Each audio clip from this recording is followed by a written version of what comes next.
How's everybody doing? Great to be learning with you on a Sunday, Yom Rishon. Let's light up the darkness. Our daf is Chaf Vav, page 26, here in Tractate Gittin, the 19th volume of the Talmud. We are in chapter 3, today learning Mishna number 2. And we're going to get right at the heart of something we keep talking about. A get, a bill of divorce, must be written specifically for the sake of a particular husband and a particular wife.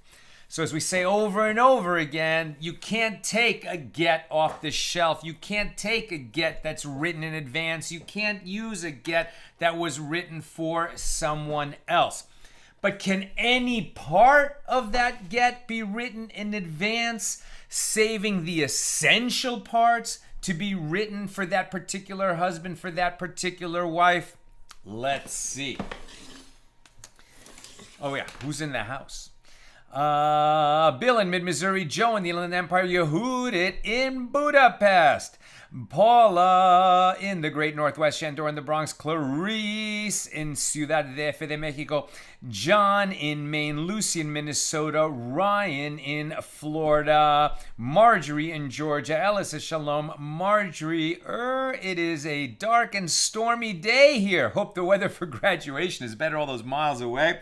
Yes, I'm going to keep it moving today because we're going right from here to our son's high school graduation. Our youngest is leaving the nest. It's June here in LA, and I got to tell you, it's overcast. It could rain today. It's crazy. The weather gets curiouser and curiouser. Penelope checking in from Anaheim. Gosia in Chicago. Franco in Trieste. Let's do this. Mishnah number 2 here in chapter 3, Tractate Gittin. With regard to a scribe who writes the standard part, known as the toughest, of bills of divorce in advance, so that when one requests a bill of divorce, he will need to add only the details unique to this case. He must leave empty the place in the bill of divorce for the name of the man, and the place for the name of the woman, and the place for the date. If a scribe writes the standard part of loan documents, he must leave empty the place of the name of the lender, the place of the name of the borrower, the place of the amount of the money being loaned, and the place of the date.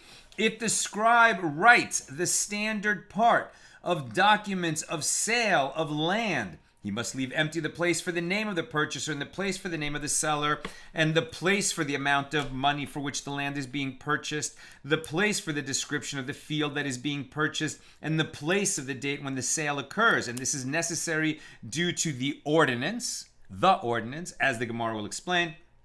Rabbi Yehuda invalidates all of these documents if their standard parts were written in advance. Rabbi Elazar deems all of them valid except for bills of divorce, as it is stated in the Torah, and he writes for her, indicating that the husband must write the bill of divorce for her sake specifically. Therefore, one may not write even the standard part of the bill of divorce in advance, as that would not qualify as writing the bill of divorce for her sake. That's the Mishnah. What did we learn? Can you write the standard part of a bill of divorce and leave open the places for the name of the husband and the wife and the place and time? Is it sufficient? Can we do that? Seems so. Where did this law come out? Spoiler alert, we're just going to read where the law ended up before we even get into the Gemara. The sages instituted an ordinance for the benefit of the scribes to permit one to write the standard part of a bill of divorce, of a get, in advance.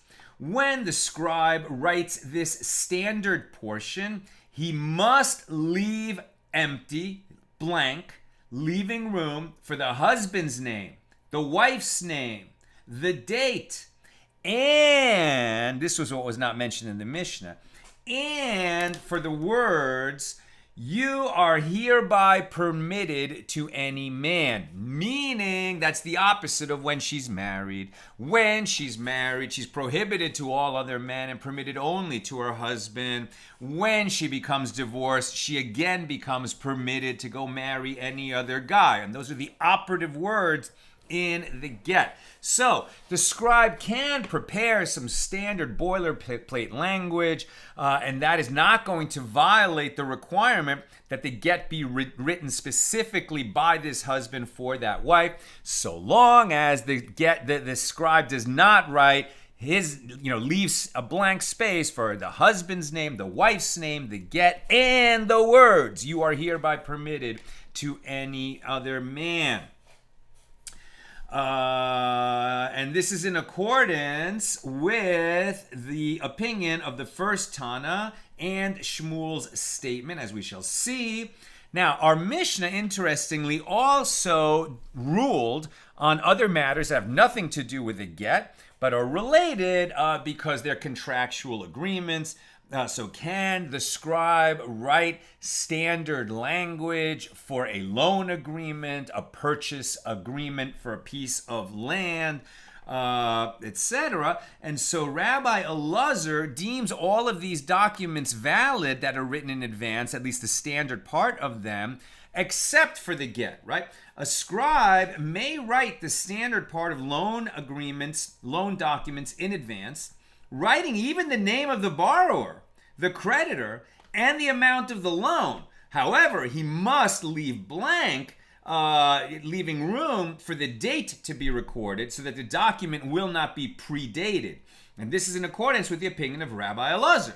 Why? Because the halakha, the law, is in accordance with Rabbi Elazar's opinion with regard to documents as a general matter, and in accordance with the explanation of Tosafos that a scribe is allowed to write the entire document in advance. However, the Rosh understands the opinion of Rashi to be that he must also leave room for the names of the borrower and the lender and the amount of the loan, and not write that in advance. We follow the opinion of Rabbi Elazar with respect to documents. That's a pretty broad endorsement of Rabbi Elazar's understanding of the law. Who was Rabbi Elazar? I didn't do this as a Meet the Mensch episode because we're not going into great depth on Rabbi Elazar's life and times, but here's a very short bio of Rabbi Elazar. This is Rabbi Elazar ben Shemua. He was a priest, he was a Cohen, and a Tana of the generation prior to the redaction of the Mishna, right? So the Mishna was redacted by Rabbi Yehuda Hanassi in about the year 200 of the Common Era. Rabbi Elazar was living, teaching, learning in the generation before Rabbi. And as we'll see, he taught Rabbi everything he knew. So he was called simply Rabbi Elazar in the Mishnah and in Baraisas, and he was among the greatest of Rabbi Akiva's students. In the years following the persecution, in the wake of the failure of Bar Kokhba's rebellion, that was about the year 135 of the Common Era. So in the years following that rebellion against Rome, led by this man Bar Kokhba, the Romans went nuts, right? They destroyed the temple in the year 70, and they were pretty satisfied that they had, oppressed the Jews enough. But the Jews, we lost the temple, we were under the nose of Rome, and eventually, 65 years later, rose up in revolt to try to eject the Romans from the Holy Land. This was an ill-advised plan. The rebellion failed. There was a massacre of Jews and much of the Jewish population in the Holy Land. It went terrible. And now the Romans, this is when they came in hard and really persecuted the Jews and made it nearly impossible to learn and teach Torah in that time. I believe this was also the era in which they literally salted the earth and turned the land of milk and honey into a barren wasteland. Okay, so this was Rabbi Elazar in the wake of that terrible event. Is when he made his career, not a great time, to be teaching Torah in the Holy Land.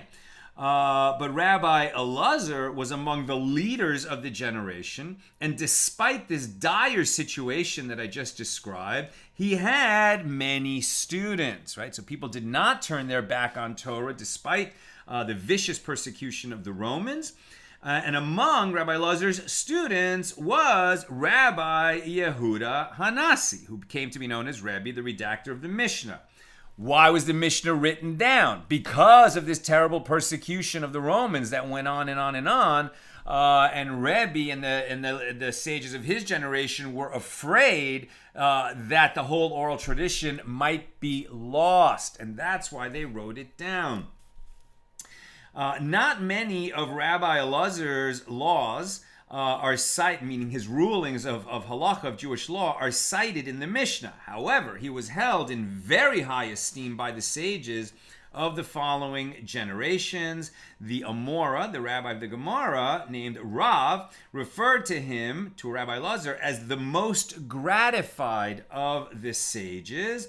And Rabbi Yochanan said, referring to Rabbi Elazar, the hearts of the early sages were like the entrance hall to the sanctuary. Meaning, even after the temple was lost, if we follow the teachings of sages like Rabbi Elazar, it's like we're privileged to enter the sanctuary of the Holy Temple. Rabbi Elazar ben Shemua lived a long life. And according to one tradition, he lived to the age of 105. So thank God he lived a long life, but his end was terrible. I mean, you could say his end was a gift in the sense that he was able to give the ultimate gift to God, as one who was dedicated and as a lover of God, but that ultimate gift was that he was a martyr. And he was one of the 10 martyrs who were tortured and executed by the Romans. Imagine doing that to a 105-year-old man. No need to express great love for the Romans. They were not the nicest of people. Now, that was Mishnah number 2. Here comes the Gemara on Mishnah number 2. Rav Yehuda says that Shmuel says, one writing a bill of divorce in advance must also leave the place on the standard portion of the bill of divorce to write the essential phrase. This is what was added, and we read it in the halacha. You are hereby permitted to marry any man. And the unattributed opinion of our Mishnah is the opinion of Rabbi Elazar. Right, this is according to Rabbi Yehuda in the name of Shmuel, that the unattributed Tana, the anonymous Tana of our Mishnah is in fact Rabbi Elazar. And what have we learned over and over about Rabbi Elazar? Right, it is the dispute or the debate between Rabbi Elazar and Rabbi Meir.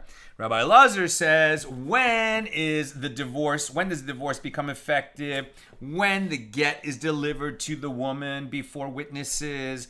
Rabbi Meir says, when does the divorce become effective? When the witnesses sign the get, right? So says Rabbi Yehuda in the name of Shmuel, this Mishnah we're learning now that you could make a stand, that the scribe can pre-write the standard terms as long as he leaves a space for the names of the husband and wife, the date, and this phrase, you are hereby permitted to any other man. That makes it that the get was written for her sake. So the unattributed opinion of our Mishnah is the opinion of Rabbi Elazar, who says witnesses of the transmission of the bill of divorce effect the divorce, and we require the writing of the essential part of the bill of divorce to be for her sake.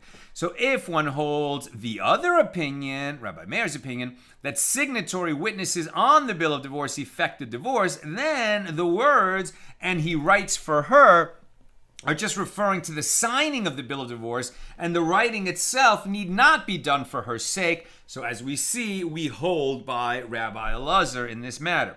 So the Gemara notes, and it is necessary for Shmuel to mention that the Mishnah is in accordance with the opinion of Rabbi Elazar in the Mishnah, as well as Rabbi Elazar's opinion in the previous chapter with regard to the Mishnayos that discuss writing a bill of divorce on a surface that is still attached to the ground, and the writing of a bill of divorce by a deaf, mute, an imbecile, or a minor. As if he had taught us that the Mishnah is in accordance with the opinion of Rabbi Elazar only with regard to this first Mishnah, which was on page 21b, which discusses writing a bill of divorce on a surface that is attached to the ground, one could have said it is only that Mishnah that can be interpreted in accordance with the opinion of Rabbi Elazar, as that Mishnah teaches one may not write a bill of divorce on anything that is attached to the ground, and it teaches in the next clause if one wrote it on something that is attached to the ground. And there the Gemara proves from the comparison between these two clauses that the Mishnah must be in accordance with the opinion of Rabbi Elazar.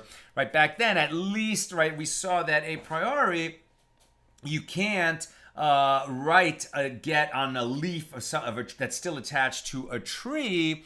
But if you then cut it off the tree and filled in the essential part, it would be a valid get. Whereas if you wrote the essential part before you cut off the leaf, then it would not. And then we see that that's in keeping with Rabbi Elazar and his holding here. As long as you write those essential parts, his name, her name, the date, and the sentence, you are hereby permitted to marry any other man, then it is a valid get. Whether the scribe pre-wrote that or whether it was written while it was still attached to the ground, as long as the essential parts were written for the sake of the particular woman by her husband, and after the document material was cut off, if it was formerly a leaf off a tree.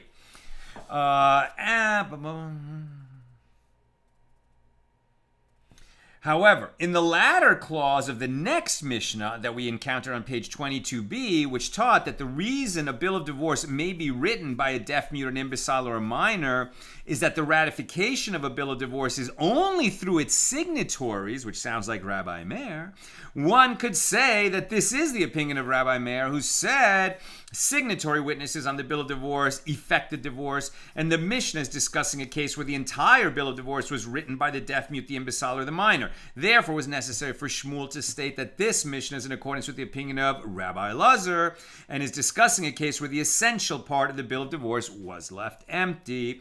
And if Rav Yehuda taught us in the name of Shmuel with regard to that Mishnah on 22b, then it would be possible to say that that Mishnah can also be interpreted as being in accordance with the opinion of Rabbi Elazar, as it is explained that the Mishnah is referring to the writing of the standard portion. But with regard to this Mishnah here, since you should say, since the last clause is explicitly attributed to Rabbi Elazar, perhaps the first clause was not in accordance with the opinion of Rabbi Elazar. Therefore, it was necessary for Shmuel to note that each of these three Mishnayos is in fact in accordance with the opinion of Rabbi Elazar. Now, the Mishnah teaches, our Mishnah now, here, number 2 in chapter 3, the Mishnah teaches that the scribe may write the standard part of the document in advance, leaving empty the essential part, due to the ordinance. And the Gemara asks, to what ordinance is the Mishnah referring? And Rabbi Yonasan says, due to the ordinance for the benefit of a scribe, i.e., to enable a scribe to write the standard part of a document in advance, so that when a customer arrives, he will not need to write the document hurriedly. And it is in accordance with the opinion of Rabbi Elazar, who says, witnesses of the transmission of the bill of divorce effect the divorce. And according to Rabbi Elazar's opinion, by right, it should have been that the scribe would not even write the standard part of the document in advance, as that part must also be written for the sake of the particular woman. But due to this ordinance for the benefit of the scribes, the sages permitted it. They hold like Rabbi Elazar, but they nevertheless allowed the scribes to pre-write the standard part so that, in between jobs, when they have nothing to do, they can get some gets ready. And, God forbid, there's a rush of men needing gets to divorce their wives. The scribes are ready. So the Mishnah teaches Rabbi Yehuda, right? In our Mishnah it said Rabbi Yehuda invalidates all of these documents, not only bills of divorce, even if only their standard parts were written in advance. Rabbi Yehuda, very stringent. Why is he so stringent and disagrees with the majority that the standard parts can be written in advance for the benefit of the scribes? Why would Rabbi Yehuda say no to that? Rabbi Yehuda decreed that one may not write the standard part of a document in advance due to the concern lest the scribes eventually come to write the essential part of the document in advance as well. And similarly, he decreed that this law applies to all documents which need not be written for anyone's sake due to bills of divorce. You could almost imagine... how do we end up with this kind of policy distinction between Rabbi Yehuda and Rabbi Elazar and the majority who are even going to be a little more lenient than Rabbi Elazar? You could imagine that perhaps Rabbi Yehuda was operating in a place where there's lots of scribes or not so much need for the services of scribes. It's okay, they have time when they get the job. They can write out the whole document. They don't need to sort of, not mass produce, but have a system for creating more to have more documents ready when needed. Or perhaps he just didn't care about these kind of policy considerations. He's like, look, the Torah holds like this. We've got to be absolutely stringent and make sure that every document is written only for the specific need that it's going to be used for. And this way we're going to protect the people and the scribes from creating a system where people start to get sloppy and they write things in advance, and over time their understanding of the law erodes and they start to prepare everything except maybe just little blanks just for the name, but they've already they're going to pre-write too much of it, and it's going to come to create invalid documents, right? So Rabbi Yehuda is being very careful, but in this regard we don't hold like Rabbi Yehuda. Now the Mishnah continues, and Rabbi Elazar deems all of these documents valid that are pre-written for the most part, except for bills of divorce. And the Gemara explains his reasoning. Rabbi Elazar decreed that one may not write the standard part of a document in advance due to the concern lest the scribes eventually come to write the essential part of the document in advance. Well, that sounds like Rabbi Yehuda. However, he did not decree that this law applies to all documents which need not be written for any particular person's sake due to bills of divorce. He didn't say that, well, look, for sure you can't write a get in advance because, that people might come to write the essential part in advance and that would invalidate the get. But we're not going to say that lest scribes come to confuse other kinds of financial documents with gets, that we're not going to allow even other kinds of documents to be written in advance. No, people understand there's a difference between a get and a loan document or a purchase agreement, and they can have different requirements.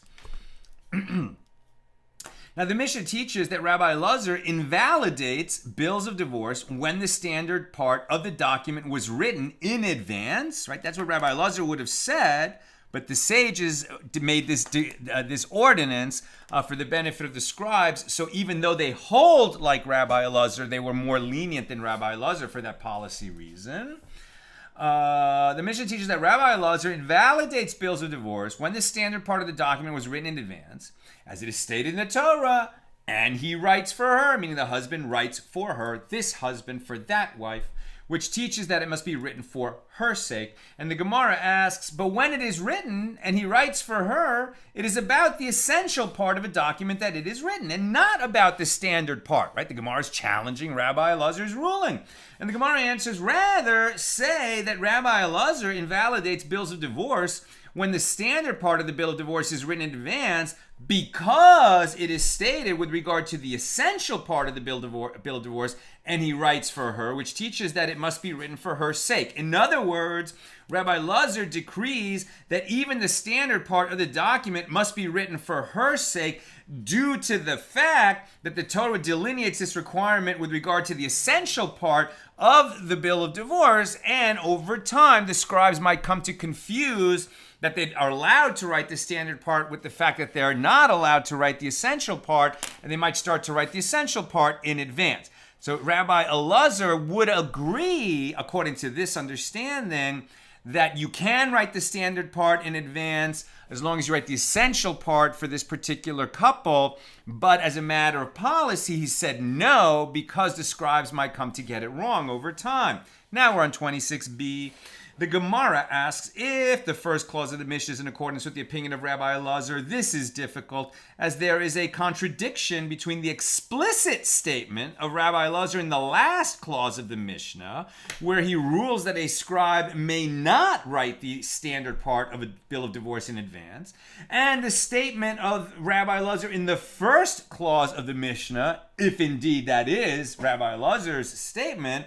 There would be a contradiction, because the first clause of the Mishnah says that a scribe may write the standard part of a bill of divorce in advance. So the Gemara answers, actually there are two Tanaim, and they disagree with regard to the opinion of Rabbi Elazar. We have two unnamed Tanaim here who both either disagree about what Rabbi Elazar, they both agree with Rabbi Elazar, but disagree what Rabbi Elazar actually said, perhaps. Let's see. So the Gemara returns to discussing the ordinance mentioned in the Mishnah. The ordinance which the Mishnah, or at least the beginning of the Gemara, said they made this ordinance for the benefit of the scribes, right? So that they could write the standard part in advance. That would be good for the business of the scribes. Okay, so the Gemara returns to discussing this ordinance. Rabbi Shabtai says that Chizkiah says that ordinance mentioned in the Mishnah was not instituted for the benefit of scribes, allowing them to prepare the standard part of gets in advance. Rather, the ordinance was instituted due to the desire to prevent a quarrel, and it is in accordance with the opinion of Rabbi Meir, who says that the signatory witnesses on the get effect the divorce, and there is no need for the get to be written for the sake of the woman. And he continues to explain the ordinance. And by right, it should have been that the scribe would be permitted to write even the essential part of the get in advance as well. That will clearly be holding by Rabbi Meir, not like Rabbi Elazar. But sometimes there might be a wife who hears the scribe, who by chance is writing in advance a bill of divorce with her name, and she thinks that her husband told him to write the bill of divorce on his behalf, and she will have a quarrel with him. Therefore, the sages instituted an ordinance that the scribe may not write the essential part of the get in advance, as it includes the names of the husband and the wife. What are we saying? Are we saying that a husband went to a scribe and he said, write up a get for my wife? I'm not sure if I'm going to give it to her yet, but I want to be ready, armed and ready. Now, this one was written by this husband for that wife. He may not have made the decision yet to give it to her, but he's asking that it be written. So this one, in this case, the essential part was written for his wife, except for the date. The date's not on it yet, right? Because he's not sure if he's going to give it to her. Or maybe the date is on it. We're not sure. But he hasn't made the decision to give it to her. But the wife could get wind of it, right? Maybe this guy is writing up a get to give to his wife, not because he has any problem with his wife, but because he knows, and she doesn't, that his army unit has been called up. And he's going to end up giving her this conditional get that if I go missing at war, this is your get from the day that I left, right? This is going to free her from being a stranded woman. This is a very loving husband writing this protective get for her in case he disappears and no one can testify that he's dead and she'll never be able to remarry. That's why he's creating this get for her. But since he hasn't told her about it, and it's not clear that that's its reason, she might get wind of the fact that he wrote a get for her and think, oh, my husband doesn't love me, and get furious and create a quarrel.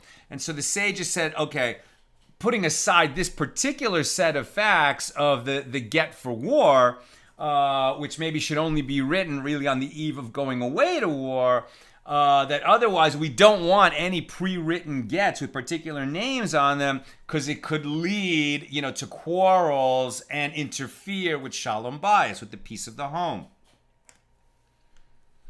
Now the Gemara suggests another understanding of our ordinance mentioned in the Mishnah, that it wasn't for the sake of the scribes and that it wasn't for the sake of avoiding quarrel in Jewish homes, but a different reason. Rav Chisda said that Avimi said the reason for the ordinance is, which permits writing the standard part of a get in advance by a scribe, but not the essential part.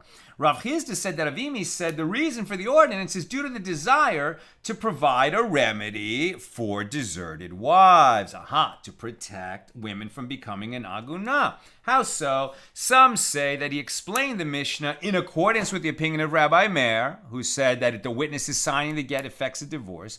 And others say that again it was to prevent a woman from becoming an agunah, but it was said in accordance with the opinion of Rabbi Elazar, who says that delivering the get to her in front of witnesses is what affects the divorce. And the Gemara clarifies, some say that it is in accordance with the opinion of Rabbi Meir, who said signatory witnesses on the bill of divorce affect the divorce, and by right it should have been that the scribe would be permitted to write in advance even the essential part of a get as well.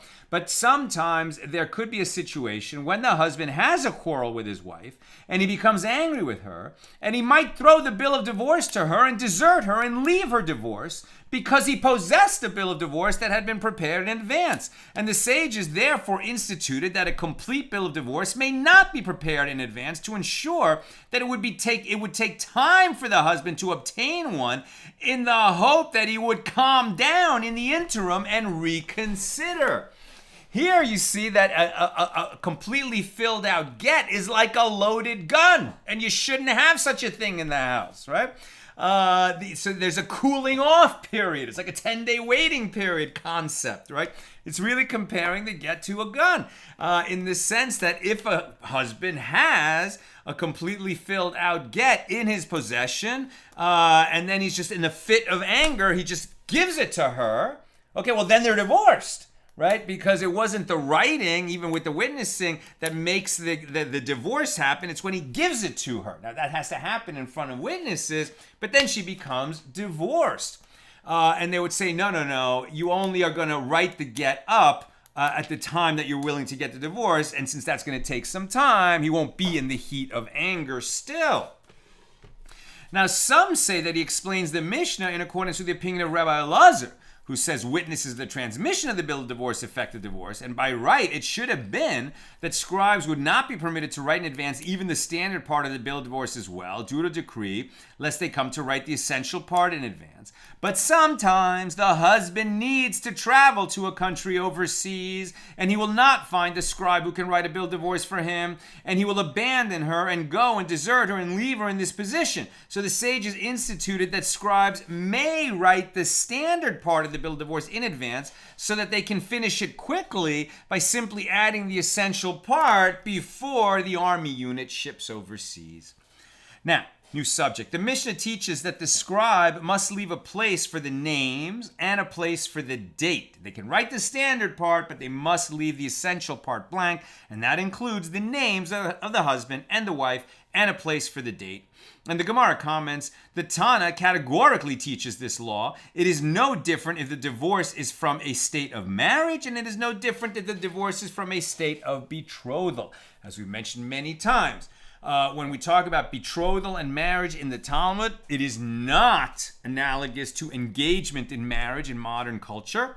A betrothal was a promise to marry, but it actually achieves a marriage-like state. And when a couple is betrothed, if they want to break off the betrothal, he must give her a get. He must give her a bill of divorce. And she is considered a divorced woman who would then be precluded from marrying a priest. Now, the Gemara clarifies, granted, in the case of divorce from the state of marriage, it is understood why the bill of divorce must be dated. Whether, according to the one who said that the reason is for writing the bill of divorce, whether, according to the one who said that the reason for writing the date on a bill of divorce is due to a situation where one marries the daughter of his sister, meaning his niece, to prevent the husband from protecting her if she commits adultery by giving her an undated bill of divorce and claiming that they had been divorced before she committed adultery with the other man. Get that picture? By Torah law, you can marry your niece. We don't do that. The sages decreed against it. But by Torah law, you could do that. And in ancient times, perhaps it was done. And then, it might be that the niece actually cheated on her husband, who was also her uncle. And because he's her uncle and he cares about her and it's a whole family situation, he doesn't want her to be guilty of adultery. So he gives her a backdated get so that it would be considered that they were already divorced at the time that she committed the adultery, so that she wouldn't be liable to the very harsh punishment for committing adultery.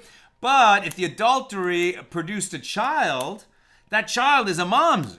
And the fact that the uncle would then, to protect his, niece/wife, would write a backdated get, it's a nice thing he's trying to do for her, but it would then lead to the child of the adultery, who is a mamzer, being characterized as not a mamzer, and then some other unsuspecting Jew might marry the mamzer, which is a prohibited union. So to protect against that, they said that the date has to be part of the get. It's part of the essential components of the get, and cannot have been written in advance or left blank at the time of giving a get, right? So again, we're saying, why did the sages require the date to be one of the essential components? So one reason is to protect against that situation, where the husband is actually protecting the wife from being guilty of committing adultery by backdating the get. And there is a reason, so for that reason, there's a reason to record the date. Or whether, according to the one who said that the reason the sages required that a date be on every get is the concern for her produce, because a wife, if she brings fields into a marriage, so while she and her husband are married, he's entitled to the produce of the fields. When they become divorced, she takes her fields with her, and he no longer has the right to the produce. So if he's smart, he would only divorce her after he harvests the produce from the field. But if he wasn't thinking about that, and he gave her a get before the produce was to be harvested, so he would have lost value he could have had by waiting a few days. And if he tries to fudge the dates, that's where you could get into a situation, that requires that the get be dated. So whether it was to protect this wife from the results of adultery, or whether it's, according to one who said, is due to concern for her produce, either way, there is a reason to record the date in the get. But now that's with regard to a get, which is to effect a divorce from a state of marriage. What about a get to effect a divorce from a state of betrothal? Why is it so important for the date to be recorded on that kind of a get as well?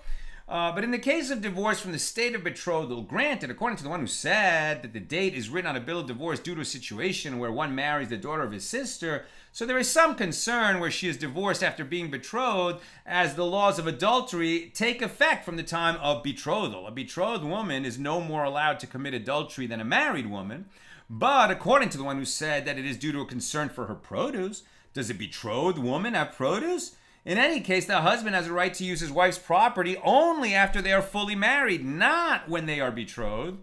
Therefore, it is not necessary to protect her rights by dating the bill of divorce to show when the husband's rights to the property terminate. So, if the reason to put a date on a get is to protect her produce, well, then we don't really need the date on a get that comes out of betrothal. But if it's to protect, the community from, fraudulently claiming she didn't commit adultery when she did, well, then that does apply equally for a get out of betrothal. Now, Rav Amram said, I heard this matter from Ula, who said that the date is written on the get for the benefit of the child. That's a third reason, a new reason. The date is on the get for the benefit of the child. Says Rav Amram in the name of Ula, and I did not know what this benefit is. I heard it's for the benefit of the child, but I don't know what it means.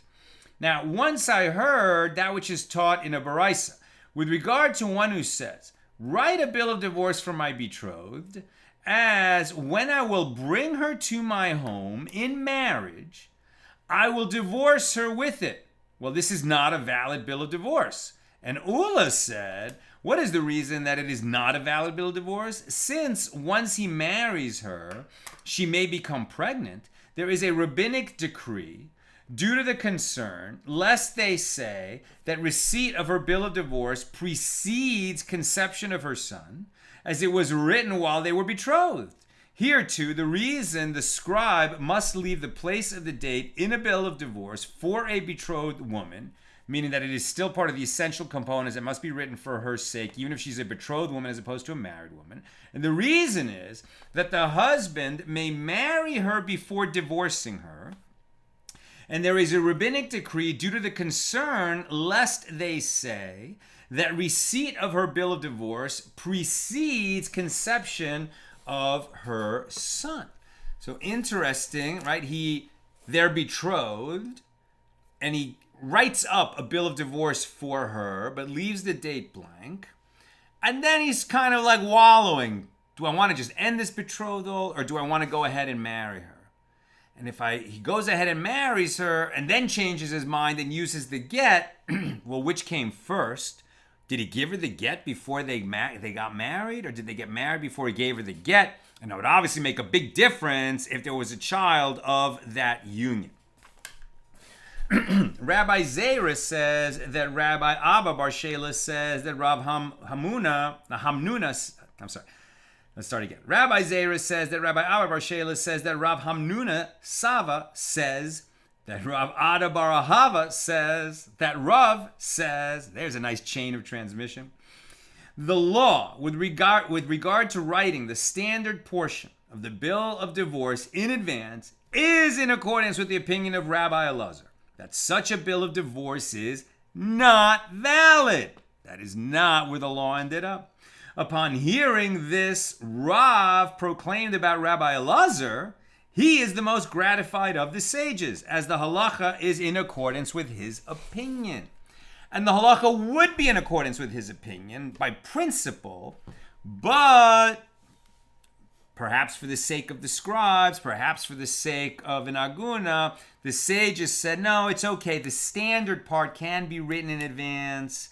The essential part has to be written for her sake. And we're not going to be concerned, which was perhaps Rabbi Elazar's reason, we're not going to be concerned that scribes shouldn't write the standard part because we're afraid that eventually they'll become confused and come to write the essential part in advance as well. We can trust that scribes understand that distinction, and it was permitted. It is permitted to write the standard part in advance. Now the Gemara asks, and is the law in accordance with the opinion of Rabbi Elazar even with regard to other documents as well? That it is permitted for scribes to write the standard portion of other documents in advance? Yes, that is the law. But didn't Rav Papi say in the name of Rava with regard to this ratification of judges, which serves to confirm the authenticity of a promissory note that was written before the witnesses had testified about their signatures on the promissory note, that this ratification is invalid, even if the witnesses later attested that those were their signatures?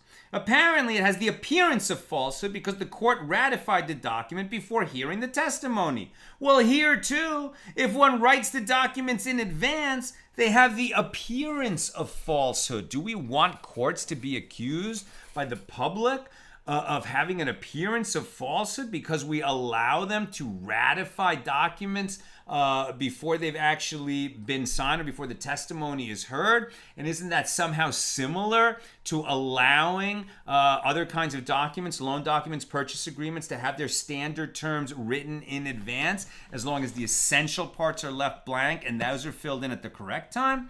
Now, the Gemara notes, and Rav Papi's statement that all documents written in advance are invalid because they have the appearance of falsehood, this view is not accepted because of the statement of Rav Nachman. As Rav Nachman said, Rabbi Meir, who holds that signatory witnesses on the bill of divorce effect the divorce, would say, even if a husband found an unsigned bill of divorce in the garbage and he had it signed and gave it to his wife, it is valid, as he holds that the manner of the writing of the bill of divorce does not affect whether or not it is a valid bill of divorce. And even the rabbis disagree with the opinion of Rabbi Meir only with regard to bills of divorce, as they hold that we require the writing to be for her sake because the Torah says that. But with regard to other documents, they do not disagree. So the Gemara comments, the proof of this is that, and I'm almost done, questions or comments, get them in. The proof of this is that Rabbi Asi says, that Rabbi Yochanan says, in the case of a promissory note with which one borrowed money, and the borrower then repaid the debt, he may not borrow money again with that promissory note, and the reason is that its lien has already been forgiven. Once the debt has been repaid, the lien resulting from the loan is no longer in force. The witnesses did not sign the document again at the time of the second loan, so the lien will not be in effect, and the loan will have the status only of an oral agreement. And the Gemara infers the reason that he cannot reuse the document is that its lien has been forgiven, so that the document is no longer accurate. But as for the fact that it has the appearance of falsehood, as it was written prior to the second loan, we are not concerned. So this is a case where Rabbi Meir's more lenient ruling, which was rejected in the area of get, was instrumental in leading to a policy and a holding of the rabbis that for other kinds of documents, the standard part can be written in advance. And everybody agreed with that.